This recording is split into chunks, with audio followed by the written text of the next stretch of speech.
Welcome back to my podcast, Filmmaking. Actually, ta-da! This is a recording partially from a webinar that I did, and then I went in and filled in a little bit more information so that we were able to go through the entire budget. So it's going to start with an audio description of me for the webinar. There are also slides that go along with this, which we will link in the podcast description, so you can access those as well. I know I go really fast at some parts. It is a recording. You can pause it, take notes, and hopefully having access to the slides help as well. Happy filmmaking. Hi, everybody. My name's Koura. For an audio description of myself, I am a woman with sort of medium brown hair with bangs down to my shoulder. I have little sparkles in my hair. I'm wearing some bracelets, a green halter top with a Jewish star and little Sagittarius necklace and little sparkly earrings. So that's me, and then here we go. So the first thing I'm going to go over is budgeting the cash versus the value. So you all have heard about these things called a $0 movie. If you talk to an accountant, there is no such thing as a $0 movie. So everything on your set has a cost, even if it's just what it would have cost if you had to pay for it. So when you're putting together your budget, you need to know the value of what you're doing, even if you don't actually pay cash for it. And this is vital for distribution costs, but it's also to be aware of what you've got going when you go on set. You know, your gear is worth something. Someone paid for gas to drive people around. The food was paid for. The lights in your location was paid for. Even if you didn't personally open up your wallet, somebody did. So when you're looking at your budget, you need to also look at what those costs actually are. This is so important for distribution because when you go in to distribute, you're not distributing a $5 movie. You're probably distributing a $50,000 movie. And while this isn't going to be very popular with like producers and distributors who want to make millions of dollars off of your hard work, you need to hold the line or at least be aware of the choice you're making when you sell a movie that has $100,000 for a $50,000 distribution deal because you only spent $25,000 in cash. My personal opinion, I'll just throw this out there, no one should make their money back or profit if people weren't paid. So like if you have PAs on your set, you know, a friend in beauty school does you a favor and does everybody's hair and makeup. If they're actual professionals doing their job, you know, if someone gets valid brand exposure, if like a restaurant's like, yeah, you can film there and then you can put my logo on the screen and now it's going on Netflix, that's valid exchange. Or if someone is super green, they don't even know what a grip is and they're spending more time asking people questions than actually doing a job. Fine, that's a valid PA who's getting exposure and getting experience and learning. If you make millions of dollars, you should still pay them. But that's a case by case basis. As a general rule, if someone worked for free or gave you something for free, they should get paid before anyone gets money. And if an investor doesn't like that, they can pay you more upfront. So people get paid upfront and then they can have the profit in the end. And if you make millions of dollars, you know, share the love. All right. That's my little side note. So there's 4 different parts of a budget. One is development, and that is when you're getting your project ready to be pitched. Right? Maybe you're writing the script. Maybe you're figuring out where you're going to shoot it or how you're going to shoot it or what style you're going to do or who's going to be in it. You're doing the breakdowns. You're developing the story. Like anything that up until the point when someone can say, here's $10 million, go make a movie. That's all development. Then there's production, which is making the movie. Post-production, which is finishing the movie so it's ready for distribution. And then distribution, which is either festivals or awareness campaigns or friends and family screenings, or maybe you're going to put it on YouTube, whatever it is, those are all under the distribution window. When you do a budget, the first thing you're going to have is a top sheet. When you apply for a grant, when you meet with an investor, the initial thing they're usually going to ask for is a budget top sheet. All a budget top sheet is an overall view of each major area of a budget without breaking it all down into all the little parts. So like maybe a, cast budget and it's this much money, but it's not going to show you line by line what actor is being paid what money for what days. It gives more detail than just my budget is $50,000, but it doesn't give you a micro view of what every single penny is going. And once you have your budget, you can pull all the this is what we're spending for the directors. This is what we're spending for travel. This is what we're spending for grip and electric. All of those things go onto your top sheet. Now, line items You've probably heard of a line producer. Forgive me if this is too basic. I'm going to get more advanced on it. I know there's a range of people here, so I want to make sure we're bringing everyone up to the same level before I throw you all into the deep end. So line items is the full budget list, and it lists every single cost of where every single penny of the entire project will go.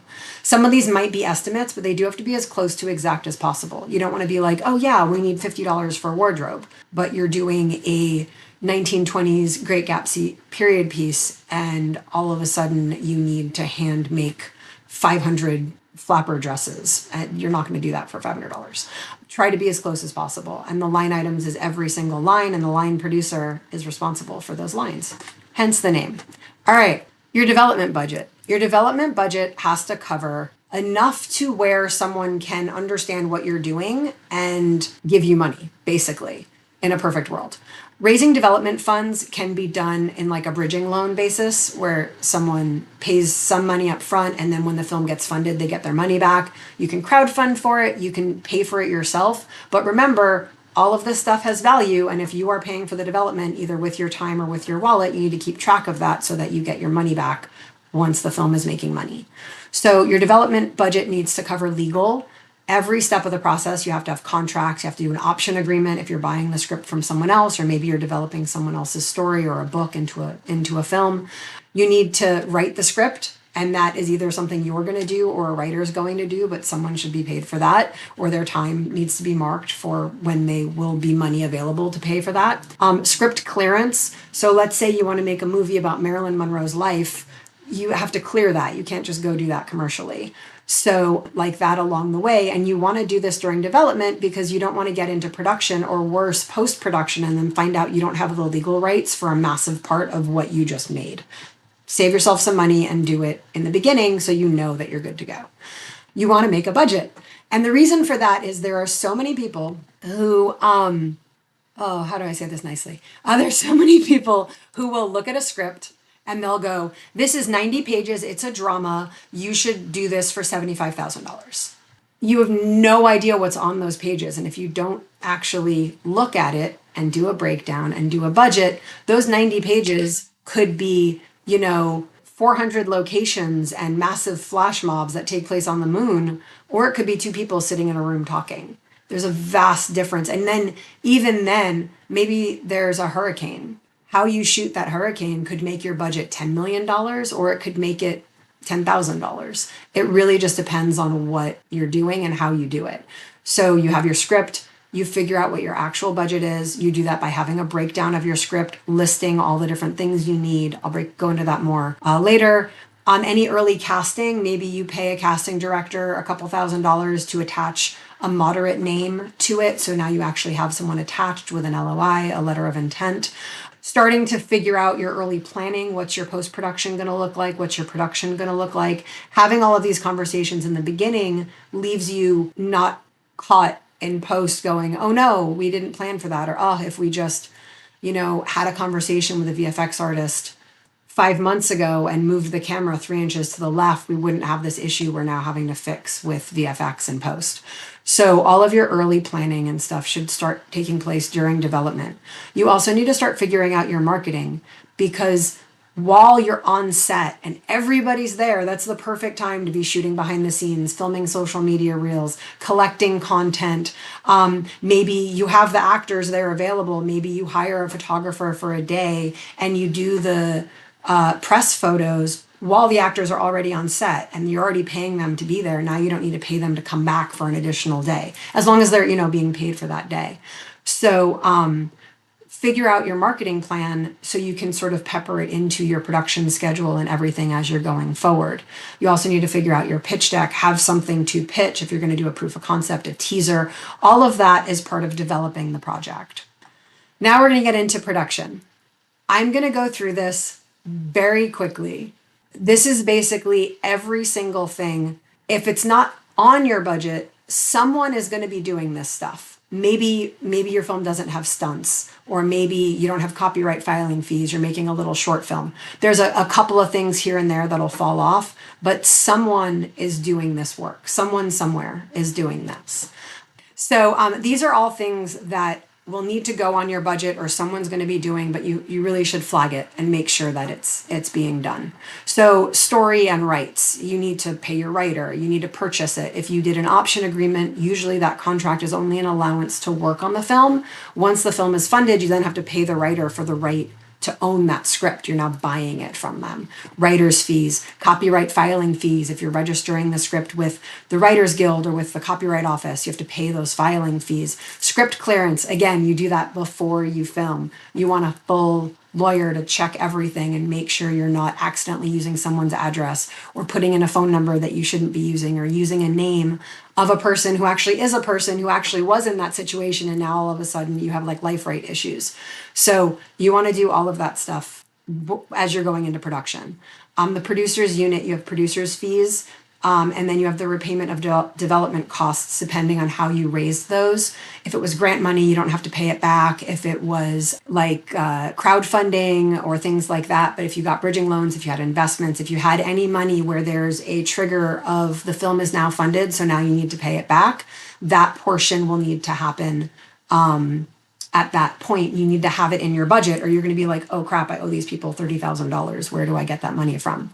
The director's fees, you want to make sure you're paying director for prep and post. You don't want your director with their attention split between 17 different things.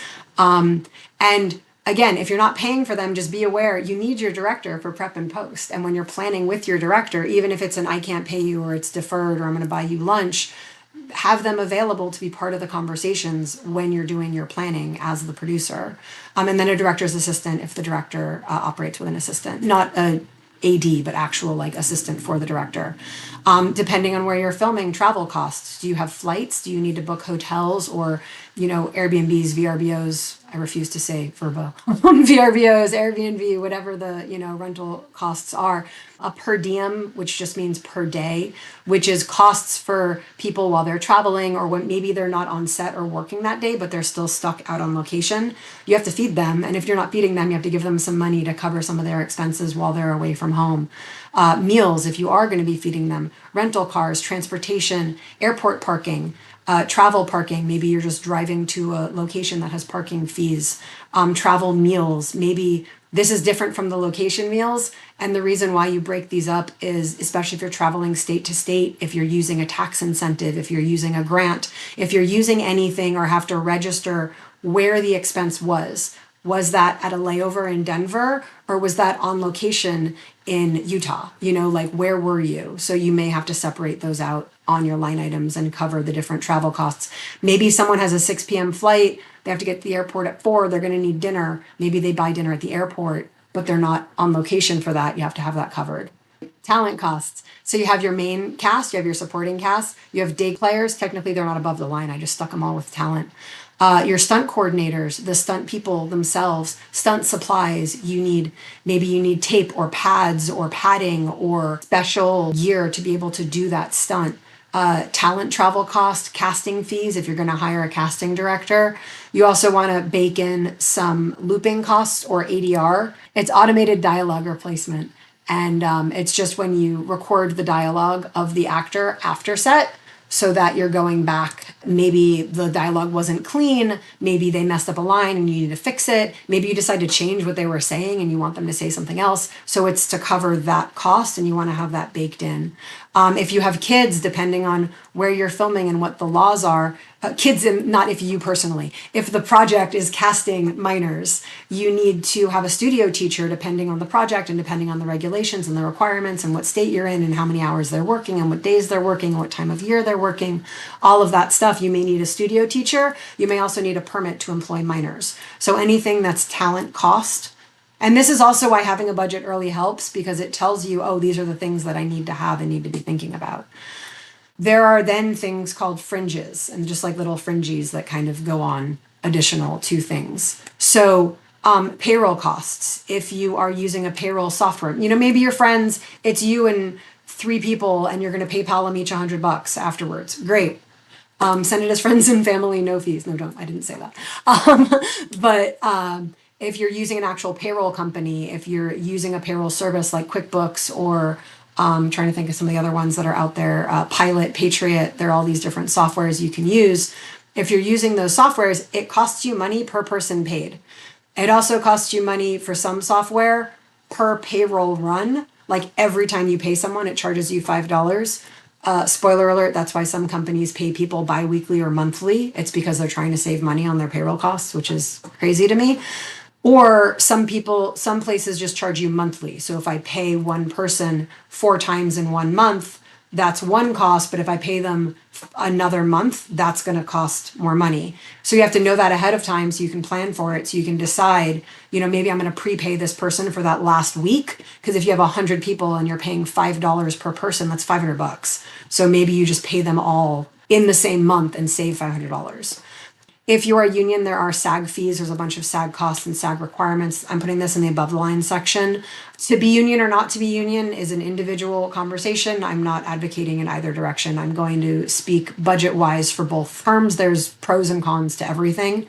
If you are non-union, I will say just make sure you are covering everything. You are paying people, you're paying them on time, you're being safe, and you're respecting their schedule and giving them lunch on time. So employment taxes and then any other fees or additional percentage costs. There may be something where it's like if you pay the person this much, you have to pay the agent this much or whatever.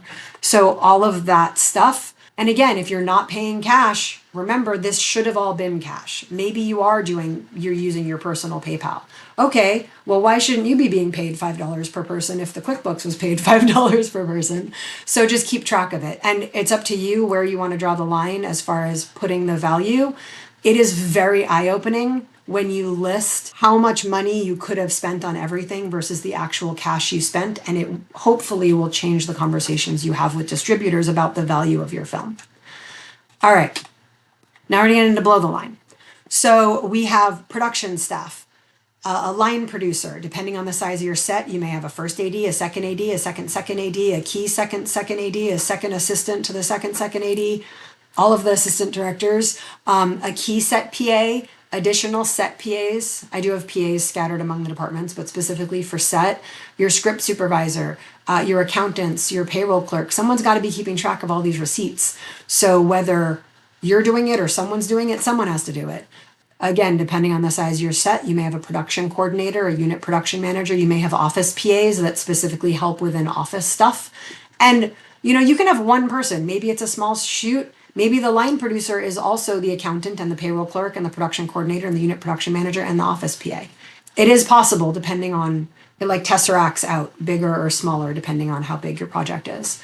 Background talent, the background talent costs. Any pay bumps for background talent, if you're going to have them bring their own wardrobe, if you're going to have them hold their own props, if you're going to have them bring their own car, maybe it's a very far drive and you want to be nice and give everybody some gas money. And then background casting, if you have a casting agency helping you do the background casting, you have to make sure you're planning to pay for that. Production design, you have your production designer or your art director, their kit for kit rental, maybe that says renal car, should say rental car. Maybe they need a vehicle. Maybe they're being given an SUV or a box truck or something to use for them.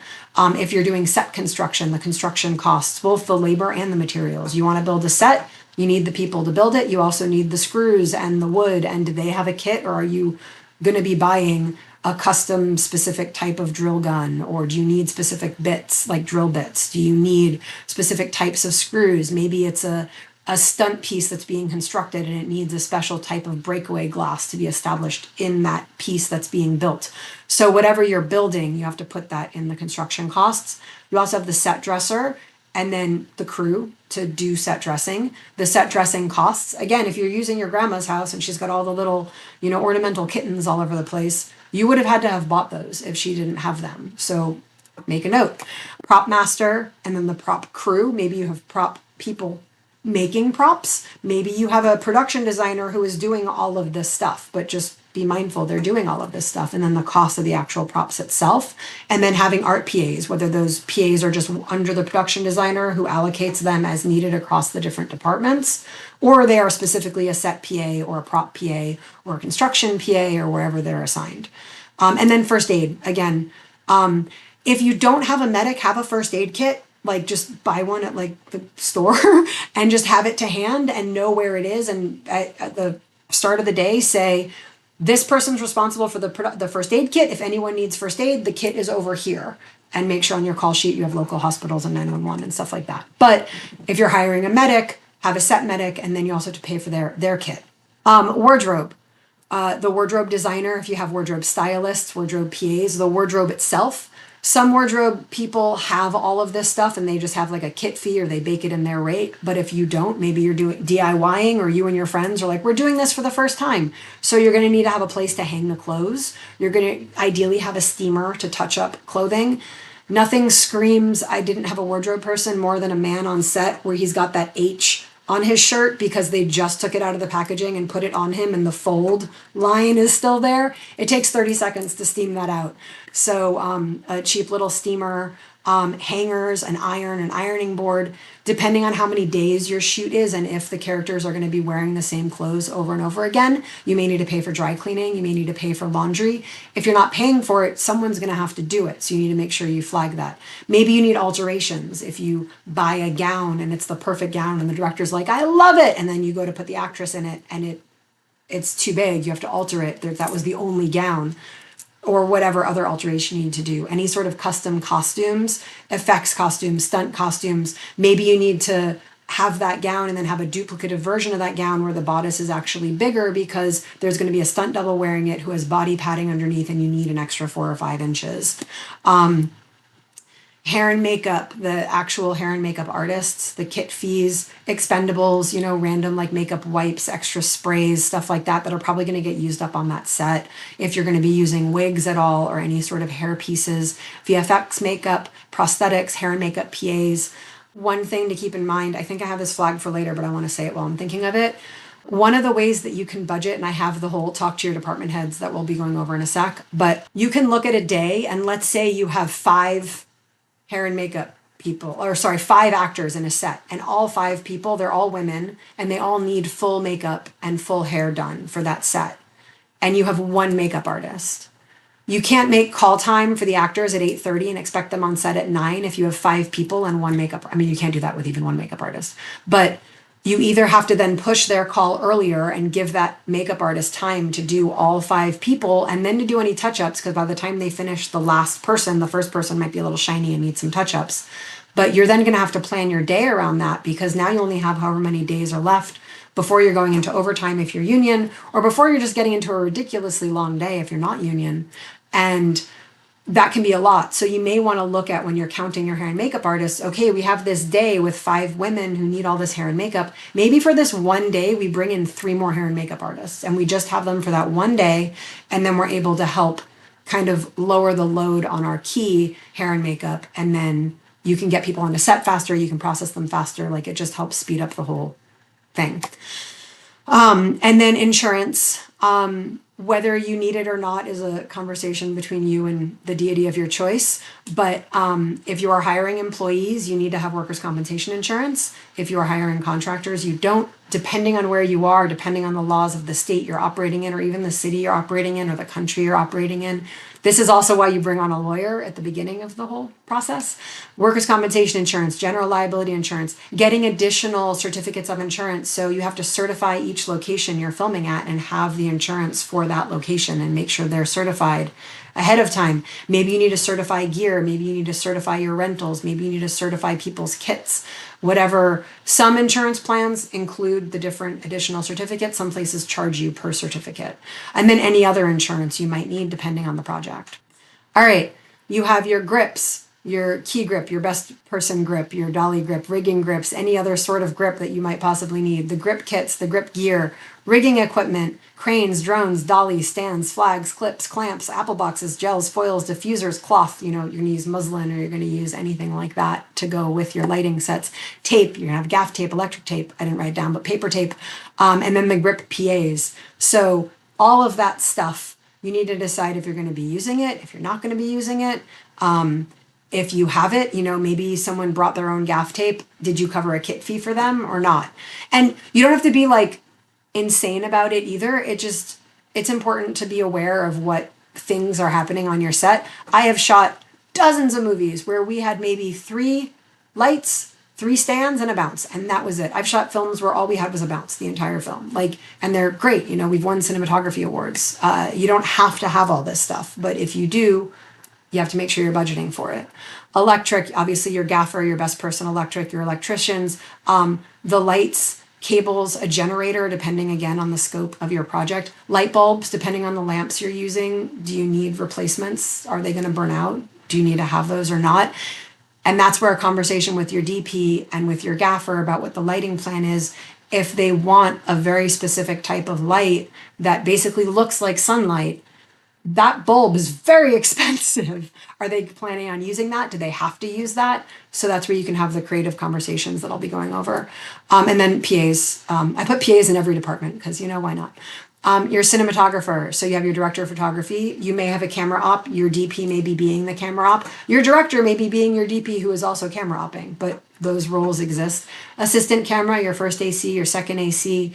Camera purchases, if you need to buy, even if just like Sharpies and tape specifically for the camera department, depending on the size and scope of your set. G&E might get annoyed if camera keeps grabbing their tape. So just make sure camera has their own tape. Camera purchases, camera rentals, DIT, having the actual DIT person, hard drives, storage. Maybe you're going to be backing everything up to the cloud at the end of the day. Maybe you're going to be backing it up to a hard drive. You have duplicative hard drives, purchasing all of that. And then, of course, camera PA. All right, production sound. Your on-set sound mixer, the sound gear, so the microphones, the cables. If you are syncing to camera with a time code, you need to have the connector. Sound needs to talk to camera ahead of time and know what model camera you're filming on to ensure that they have the equipment, or if they need to rent the equipment to be able to sync time code to camera if that's something that's going to be happening. The slate, do you need a time coded slate? Probably, but you know, again, conversation. Expendables, batteries, again, tape, Sharpies, things like that. A boom op or boom ops, depending on the scope of your project. Sound PAs, walkies, all Comtex, I didn't write it down, but the headsets that scripty, director, producers, anyone key can wear to hear what's happening and hear what sound is hearing and be able to monitor that. Locations, you have your location scout. And if you go to your friend's house and look at it to see if it's going to work for your shoot, congratulations, you're a location scout. You don't have to credit yourself as location scout in the end credits, but just know that was your gas, that was your time, that was your friend's time. You know, you went out there and scouted. You took photos, gave them the director looked at them, DP looked at them, came up with shot list, etc. So the location scout, the location manager, and the location manager is really important. If someone's taking pictures before and after you leave each location, making sure all the locations are contracted, which is also the line producer and producer's jobs. But having that, whoever's doing that, someone needs to be doing these things. Making sure you have any relevant permits or you've paid any city fees or state fees or town fees or that specific block fee. Layout board, furniture pads, any sort of protection for the location, having those things available, making sure those are budgeted. Location rental costs, where maybe you're filming at your friend's house and in exchange you leave them a 6-pack of beer. Maybe you're filming at a nightclub and it's going to cost you 20 grand. So what is the location rental cost? Even if you're buying your friend beer, that was, you know, however much that brand of beer costs. So those are all the things that you need for locations. And then you have transportation. So a lot of times people drive their own vehicles, and now what if you're running errands, or maybe you're picking up talent, or staying at a hotel and you're picking them up, or, you know, you have to park in one place and drive everybody to where you're filming. So if you're actually renting vehicles, you either need to make sure that you have trucks and vans and drivers and gas and parking and, you know, covering any rideshare, taxi cabs, public transportation if you're using buses or, you know, subway, metro. Vehicle maintenance. If you're going to have a vehicle on set with you for 6 weeks, does it need an oil change? You know, does it need new tires? Does it need air pressure in the tires? Whose car is it and who's paying for it? Is it a rental car? Is that part of the rental coverage? And then tickets and fees. What if someone gets a parking ticket and it's production's fault? You know, what if someone parks somewhere and really it isn't their fault and they get a ticket, and now who covers that? So you don't necessarily have to put all of these things on, but you just have to be aware that someone is paying for these in some way, shape, or form. Then there's just random things you need for production. For example, Wi-Fi hotspots. Maybe you're traveling somewhere and you're setting up your own Wi-Fi for the project. Maybe you're going to be out in the middle of nowhere and you need to have a cell service or something. So you set up a Wi-Fi hotspot just for production to use. Shipping and postage. If you're filming on location, when you're done, you have to mail stuff out. Maybe you need to ship stuff in. You need to mail things, mail forms, mail things to SAG, whatever. Who's paying for that stamp?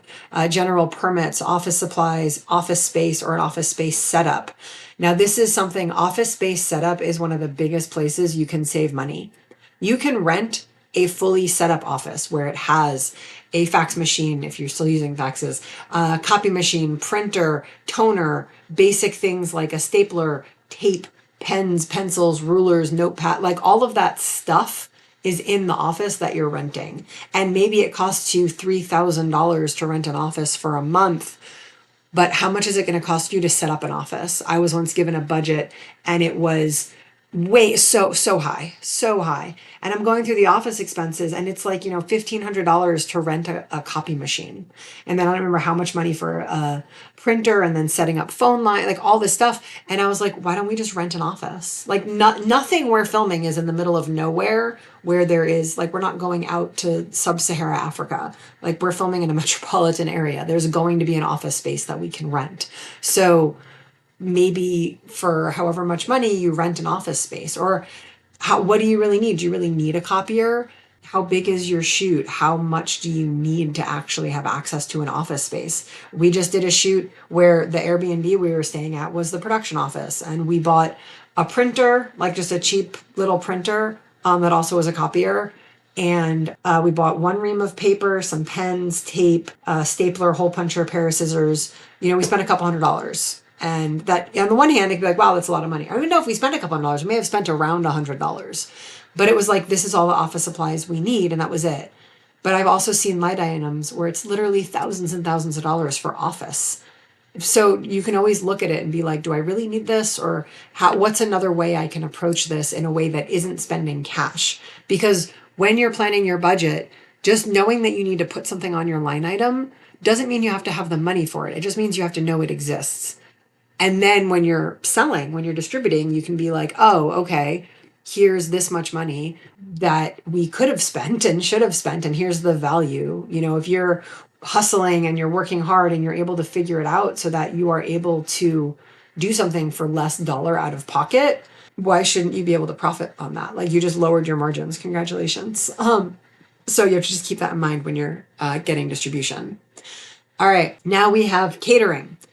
Catering could be as simple as you're ordering from Chipotle, and either you're ordering a catering setup from Chipotle, or you're getting everyone custom meals, or you actually hire a caterer. If you are going to be feeding people, which is pretty normal on a film crew, at least to provide them lunch, where are you feeding them? Do you have a space set up where everybody can eat? Do you have enough space for everybody, including cast, crew, background extras, security, medics, whatever big or small size your crew is? Do you have a place for everybody to eat? Or maybe you're a little teeny tiny indie film and everyone's going to be going out and feeding themselves and you're just breaking for lunch. Great, you don't have to worry about a meal space, but you should need to have that conversation and make sure that you have that planned. Trash pickup. If you are going to have an exorbitant amount of garbage afterwards, sometimes local trash pickup can charge you more money. Maybe you need to rent a dumpster. Maybe you have a massive construction loadout and you're going to need to haul off a lot more garbage than just a couple trash bags. Recycling, very important. The amount of water bottles on set. I cannot believe how many people do not recycle. Recycling pickup, depending on where you are, recycling may be an extra charge, which can be obnoxious. Or maybe you give someone an extra $20 and they go drop off the recycling at a recycling center. Maybe you give someone $20 to quote unquote drop off the recycling, and if they want to go take it and cash it in and get the little quarters and dimes back, depending on what state you're in, you sometimes can get money back for having had bought things like the can. You pay an extra 5 cents per can or whatever it is, and then the state will give that back to you when you turn it in for recycling. So, maybe that's an option. Again, conversations to have during the budgeting phase, because then you can make production decisions and you're not stuck later with a decision that could have been made earlier when you were building the road you are now walking on. And then the actual meals itself, it can be an average per dollar per person ish that you kind of guesstimate ahead of time. Maybe you have a caterer and you get a quote from them. Maybe you have some restaurants that you're thinking with. You can also do things depending on the size of your set. Usually we don't have, I've had catering, like where someone's providing the meals and doing all that stuff. But usually when it's a small shoot and we're providing the meals, we either, if it's very small, we just say, what do you want from this specific restaurant? Or if it's going to be more than 10 orders, we strip down the menu and we give people pick from this choice. And that way you're not hitting a kitchen with 50 different orders all of a sudden. Also, if you do know, okay, we're going to have lunch from this local restaurant on day 3, reach out to that local restaurant ahead of time and ask when you need the orders by. Sometimes it's as simple as sending people a little Google form survey. They fill it out, they click what they want, and then you export it into a spreadsheet and you immediately have, okay, we want 15 hamburgers, we want 16 tacos. Like, it's really easy and broken up. So again, when you're doing this planning, it can make things a little easier for you. And then you can also have a conversation with the restaurant and be like, we know we're going to be ordering this much food because it's a massive order. Maybe they're down to do a little bit of a discount in exchange for a shout out. Maybe you put their logo in the end credits if you can't work them into the actual movie. Again, all conversations you can have during the budgeting to think about things you have to cover, and then also think about ways you can cover it for less cash. Things that may or may not be relevant to your project: security.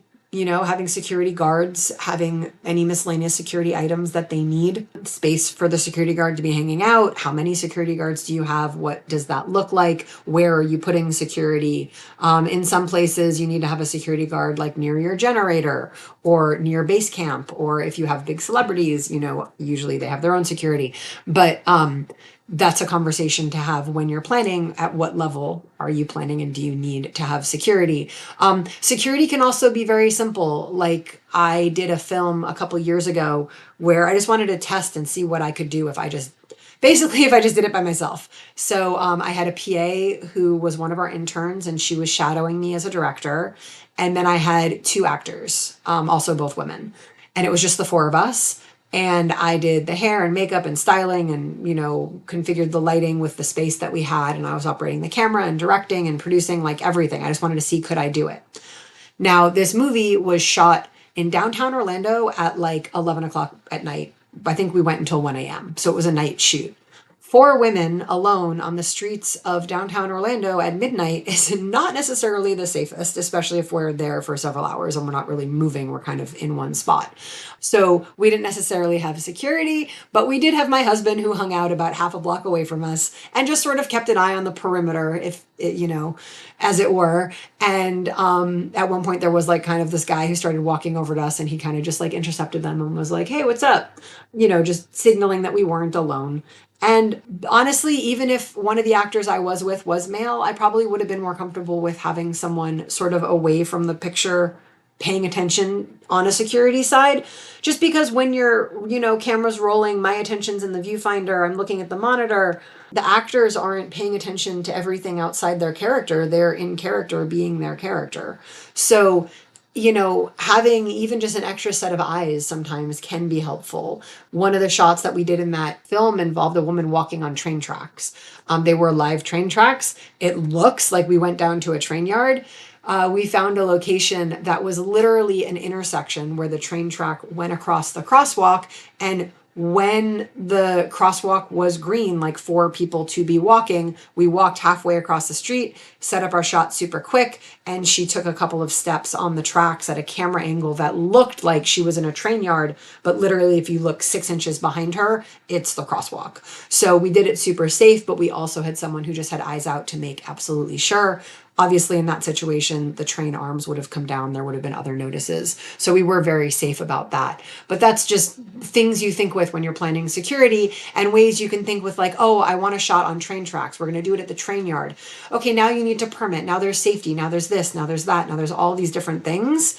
What if there's a way to get that shot that isn't that complicated? So that's what we did. And it cost us literally nothing because in Orlando, if you only have a certain number of people, you don't need a permit. And the number of people we had near camera, we kept it limited to be under the permit amount. So that's security. You may also be somewhere like we filmed in Malibu Creek State Park, and because we had guns, it was a Vietnam War film, so our soldiers had guns. People in the distance don't necessarily know, if the prop master is walking by or if wardrobe like picks up the gun to move it for the character. A hiker could just randomly see out of the corner of their eye a person walking holding a rifle. And they don't have the context. Maybe they don't see the film crew 5 feet away. They just see the person and the gun. That can be very dangerous. So part of what we did, it was both required and I appreciated that we were able to do this. We had a park ranger who was with us all day. Whether the guns were out or not, he was there all day, both making sure that we were being mindful. We were in a national park, so there's safety as far as where we're allowed to be physically within how far into the woods we went or didn't go, and not stepping in the water and stuff like that. There was specific like conservation rules we had to follow, but then also having that person there who makes sure that we're safe and that nothing happens. There's been some really horrible things that have happened because someone sees a gun and they think it's real and they treat it as if it's real and they don't realize that it's a film set. So those are all conversations to have when you're talking about like security and safety and that type of stuff. And depending on where you're filming, there may be security. You may be able to hire someone. You can coordinate with local police departments, depending on the situation. Or, if you're in a national park or a state park, there might be a park ranger who can come be with you. We did have to pay them for the day. But I think it was totally worth it. So that's security. And then you have picture cars. If you're going to be renting a car that's just a regular car, or even if you're borrowing someone's car, that's still their car. So, paying them for that, paying them for having driving it to and from set, gas for the picture cars, depending on the transportation of the picture car. Maybe it's an antique car that doesn't actually move and you're just using it in the shot and it has to get trucked in, dropped off, picked up, and taken off set. You have to pay for that transportation on and off set. Or you just need to figure out the logistics. Who's bringing the car? When are they bringing the car? Who's going to be responsible for making sure the car is on set if it is someone's personal car. We were on a set where the owner of the picture car decided to just leave set in the middle of the day. And we were at lunch and we turn around and we're like, where's the car? Because the next setup after lunch was the car.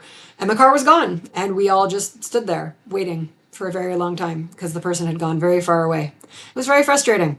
So that's the type of planning and coordination that you have to do ahead of time. And then also, do you even need a car? Like, at what point does it matter? How many picture cars do you need? We were setting up a shot on a street, but I couldn't control. We didn't permit the street and we didn't control any of the cars on the street. We only controlled our 2 cars that we had. So what we did is when we were setting up the shot list, the first thing we did was shoot the wide where we could see all of the other cars. And then we moved in and did all of the tighter shots so that if there was any lack of continuity, if someone decided to leave and take their car with them, or if someone decided to park in the middle of the scene, there's not suddenly a change of cars happening behind the characters. So this is why coordinating with your DP and with your director and with your AD and lining up the sequence of your shots, it enables you to sort of control the environment that you can't control. You can also do this with extras. If you have like a ton of extras, you do all the super wide extra shots, and then you can feasibly wrap some of the extras and then keep the ones that are just around the actors. And that then becomes a scheduling conversation. Like, we knew we had an actor who was going to have to leave at a certain time. So when we were scheduling and planning, we set up the wider shots first, and we made sure that that background person wasn't going to be directly behind the main character. So when we moved in for the closer shots, we weren't then worried about continuity, and now this person is gone. They were in a shot where we weren't going to see them, is how we planned it.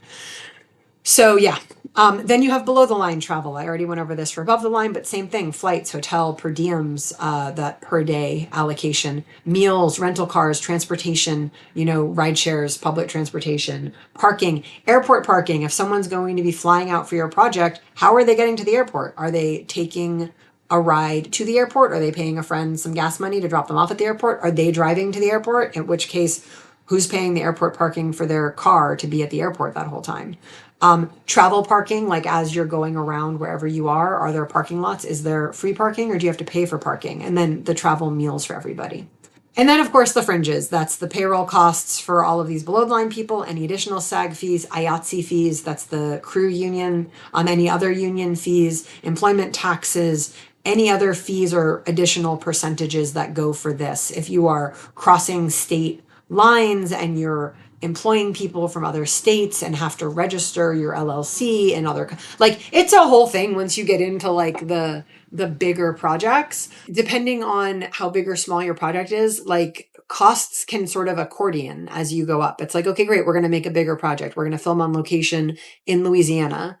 Are you hiring contractors or you're hiring employees? If you're hiring employees, there's a whole thing you have to do to set up being able to hire employees and different employee taxes and things like that in different states. I don't know specifically about Louisiana off the top of my head, and I'm not a lawyer, but it's just things to keep in mind when you're planning and budgeting, because then you can also be like, let's hire contractors, and consult with a labor and employment lawyer and be like, can I hire contractors? Do I have to hire employees? So that pretty much covers your production budget.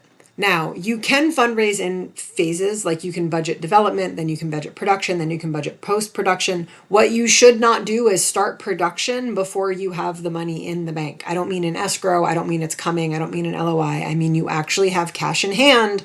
So you could feasibly hand people checks or like push process payment on their payroll the day they leave.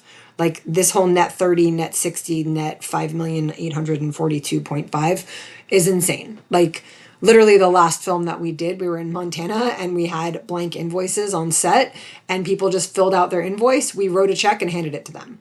Like, that's how we paid everybody. They were paid immediately. They could mobile deposit the check that second. Like, done. So anyway, you can budget post later if you need to do a crowdfund or raise extra funds or whatever, but don't use your post budget for production and then be screwed. Like, think about all these things when you're talking. And part of the reason of having the VFX people and the sound people as part of the conversation when you're planning, it means that you can do things like you want to have the actor reacting to a sound. Maybe the sound person has an idea of how long that sound should be, or the type of sound, or ways to work in the audio of the world around them that integrates with the character that can both save visual costs. Maybe you don't actually have to see anything, you can just hear it.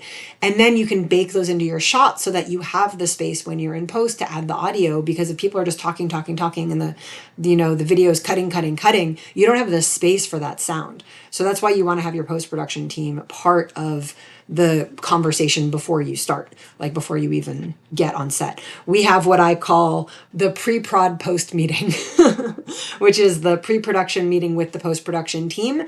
And that includes, if you have a dialogue editor, the post sound designer, audio mixer, VFX artist, your script supervisor should be aware so they can note things that are important to keep in mind when you're on set, whether it's for continuity or just script pacing, like they are the keeper of the script. So have them on it. The sound tech, make sure that they are on a stable Wi-Fi if it's a video call, or that they are able to be a part of the call, because if their call drops out, that can be problematic.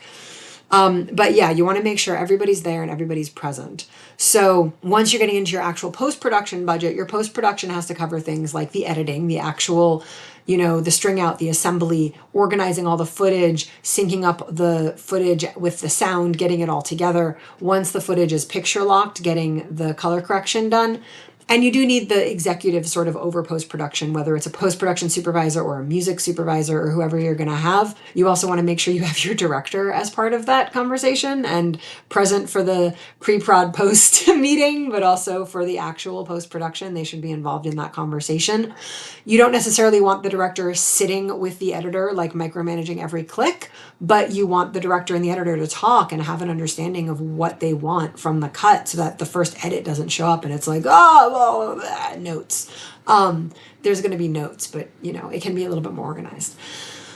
You also have to make sure that your post includes things like cutting a trailer, and the trailer needs to be cut and sound designed and have score and have music clearance and have, color done, and maybe have VFX done and have graphics done and motion titles and all that stuff baked in as part of it. Marketing. is part of your post budget. Technically, it could also be part of your distribution budget, but you want to include, like, are you cutting social media reels? Maybe you weren't able to do a photo shoot on set when you had the talent all physically present. Maybe you have to do a separate photo shoot. Maybe you got an idea and now you're like, oh wait, let's go back and do this shoot. Maybe you need pickups, whatever. Having that included in it. Getting a final legal clearance, not just on the script, but on now the film itself. Making sure that there's not accidentally a logo somewhere where you're like, oops, and getting that actually like cleaned up and checked, and make sure no one said anything or improv something or ad-lib something that needs legal clearance for some reason. You can do test screenings, whether it's a friends and family screening or whether it's like selling tickets, which, you know, can affect contracts depending on what contract you used, or if you want to just do audience testing, like hold a screening, have people come watch it, see what they think. Doing music licensing if you're licensing songs, or getting an original song written. Even if a friend is like, here, use my music, you have to ask them, like, what music do you want, and what music can I use, and how is this going to work, and what is licensed for what, and how can I sell this or distribute this, etc. Then you have things like your Foley, your sound design, your dialogue mix, your final mix and master, the soundtrack, doing all of your VFX work, the studio space or office space. If you're renting a studio, maybe you're doing ADR, the dialogue re-recording after the fact and flying that in to fix it.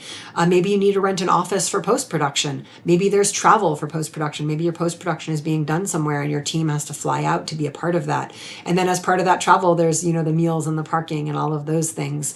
Baking and accessibility. So you have things like open captions or closed captions, or the captions, how are they made? How do they integrate with the film? How do people access them? Doing an audio description for people who are visually impaired or have low vision or who are blind. You need to be able to have them access your film. So how are you going to do that? What does that look like?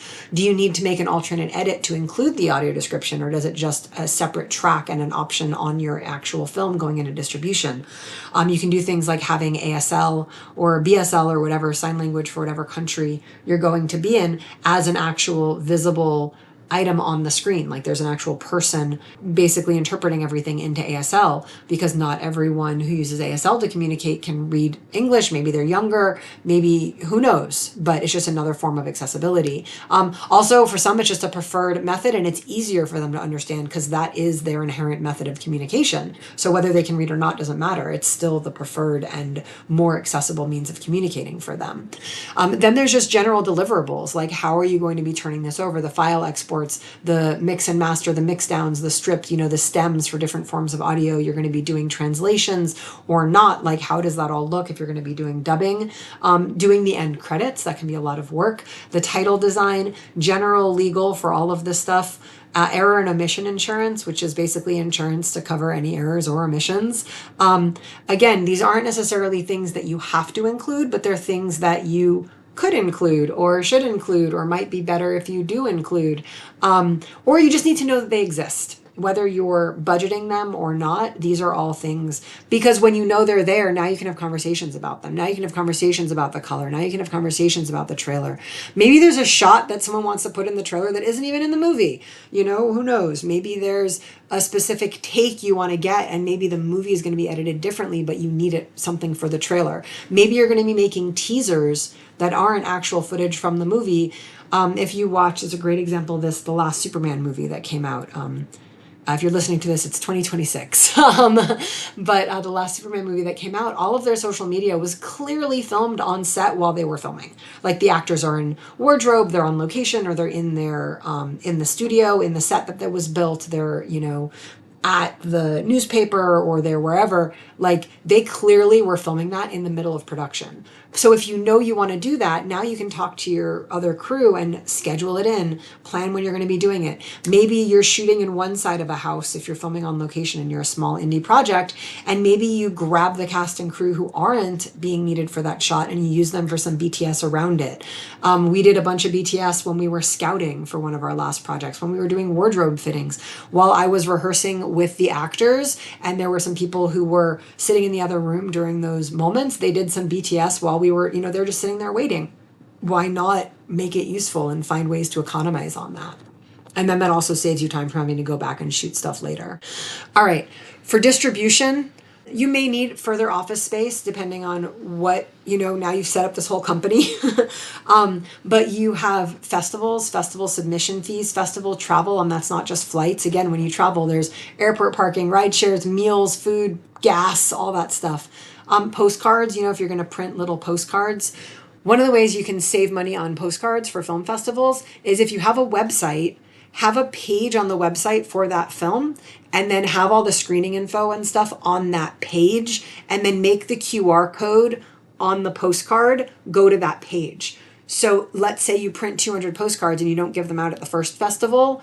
It doesn't matter because the screening information isn't on the postcard. The screening information is on the website. And you just update the website and now you're not wasting postcards, wasting money. You just print however many of them and you can use them forever because it's always just going to link back. And if anyone has any questions, even if you're not in festivals right then, you're just somewhere where you're networking or you're talking about the film, you can just say, hey, here's some information about my film. And you give them the postcard. Maybe one side is the poster and the back has some information about the film, the log line, maybe a little bit of a synopsis, maybe some behind the scenes photos, or maybe some production stills. And then it just says for more information, there's the QR code. And that's what you update. You just update the website, which is digital and not going to waste postcards. And you don't have to waste money printing postcards. General festival promotion, if you have swag or things you want to give out. Marketing costs. You cannot distribute your film without a marketing plan. And your distributor should know this, and you should know this, and it should be baked into your budget. Everything Everywhere All at Once, I think it had like a $12 million budget for production, like for the actual film. And then it had a $12 million marketing budget. Marketing costs money, or you have to be very, very, very brilliant about how you do it if you're not actually paying for it. Maybe you do collabs with people. Maybe you have an influencer who has an amazing social media following that's actually engaged and not bots, and you have them posting as part of your project. There's a lot of ways, you can use social media, you can do social media ads, you don't have to spend millions of dollars on it, but to do an effective marketing campaign, like there's so many people who know nothing about the movie Michael, which is currently about to hit $1 billion. I'm hoping by the time you're listening to this podcast, it hit $1 billion because it deserves it. There's so many people who are like, wait, what? And they don't even know about the movie. I don't know how it's being marketed or where it's being marketed. I can dive into marketing all day long. Budget for your marketing. Doing clips of your film, getting like special edits done for distribution, additional trailer promotion, maybe you do magazine ads, bus ads, screenings, press junkets, public relations, hiring a public relations manager, and then the distribution fees. Like you have to pay your distributor, pay your sales rep, pay your lawyer, pay your, like all these people. So having that budgeted ahead of time helps. And then also knowing that these are things you have to cover can help you plan. Because if you know, okay, we're going to do a press junket, maybe there's a series of events or a festival in your town and you can line up your post-production to hit that festival. Maybe you're somewhere that has like a fringe fest, or maybe there's somewhere that has community events. Like just be creative and think about it ahead of time and look at the calendar, because if you prepare for things, it's a lot easier to manage them and it costs you a lot less money if you're not doing it rush. Then there's other things that can cost money that you have to make sure you account for. Things like if you did start an LLC, you have to file the LLC every year, usually with the state that it's registered in. If you're filing in multiple states, because let's say your LLC is in one state, you're filming in another state, you have to register the LLC in both states. Things like end of year taxes, annual reports, yearly bookkeeping, accounting, general insurance, all of those things. And then you have to have a contingency. And your contingency percent, it depends on your budget. It depends on what you're doing. If you are doing a massive Marvel movie, you probably should have a higher contingency because the space for things to go wrong is a lot higher. If you're doing a teeny tiny indie drama, you can probably make it like 3% or 5%, you're fine. It also depends on the amount of things you're doing that depend on people showing up for you versus the amount of things that are like, this is why you should contract things. Contracted, paid, invoiced, like you know for a fact this is happening and you're not worrying about it. All of that is really important. And then when you're doing the script breakdown, you go over it with your different departments. You go over it with your director, with your cinematographer, with your sound team, with your VFX team, with your... And I know you're probably like, oh my God, this is so much work. Yeah, Making movies is a lot of work. And when you do the work, when you spend the time, you can save the money. You just have to make sure that you're budgeting or accounting for the time people are spending and what that rate would be to make sure that's being accounted for. But when you actually go through the script line by line and you figure out, how are we going to be shooting this? What coverage do we need? How long of a shot do we need? How are we going to see this? Are we going to hear this? Are they talking about it? Are we flashing back? Like, what are we doing here? Here's a montage. Are we talking about a montage of one shot? Or are we talking about a montage of 6 shots? Are they moving all over the house and now we have 25 setups? Or can we do it all in the kitchen and just move the set around a little bit to show the passing of time? We literally just did this last weekend where we were shooting a montage where they come home after being at the bar and now they're having drinks, and it's just, originally it was written as a bunch of things all over the house. They watch a movie, they drink, like they do all this stuff, and it's in all these different places and setups. And it was like, what if they're just at the kitchen talking and we just film them talking and nothing has to change other than how drunk they're getting, and we just slowly pour out the bottles so the level of bottle is going down and so the volume of liquid in the cup is going down. Boom, problem solved. Time passing, economized on setups, economized on time, economized on props, economized on everything we needed to do, and just had to set up that one shot. So when you do your breakdown, it's one thing to throw the script into Movie Magic and have a line producer be like, here's your breakdown. And it's another thing to actually talk to your creative team and be like, what are we doing? And you don't have to, like, hire a super complex storyboard artist and do all this stuff. You literally can just do stick figures and just like line it up. Like, this is what we're doing. This is the coverage that I want. You can talk to your production designer, your wardrobe stylist, like all these different people. Like, maybe it's like, oh, now we need another outfit. Well, technically he was just coming from this place. Why doesn't he just wear the overshirt that he was wearing? He can just be wearing that in the next scene. Boom, problem solved. Or you're like, okay, we need this guy laved and he's coming out of this room, but he's shirtless. And in this scene, he puts the shirt on. What if you move the lav over near his shoulder and tape it to him? And when you have him coming out, the shirt is already half on. So the shirt is covering where the lav is. Problem solved. Like, these are why you have these conversations ahead of time, because then you just have so much less chaos on set. And that's the end of the recording. So thank you so much for listening. I hope that was helpful. I know there's a ton of information in there. Remember, you can always reach out with any questions, and be sure to listen to the end through the Spacey Speaking, because he gives you our contact information. Thank you. Bye. You've been listening to Filmmaking Actually with Koura Linda, Space Dream Productions podcast. Subscribe to us on any or all the podcast platforms. If you like what you hear, leave us 5-star ratings and positive reviews on iTunes. It helps more listeners like you discover the show. But the best thing you can do if you really like the show is tell a friend. Want to leave a comment or ask a question? Email at filmmakingactually@gmail.com. This is Spacey speaking, and remember, The Grapes of Wrath was a book turned into a movie. The Wrath of Grapes is a hangover turned into a joke for this podcast. And we'll see you next time.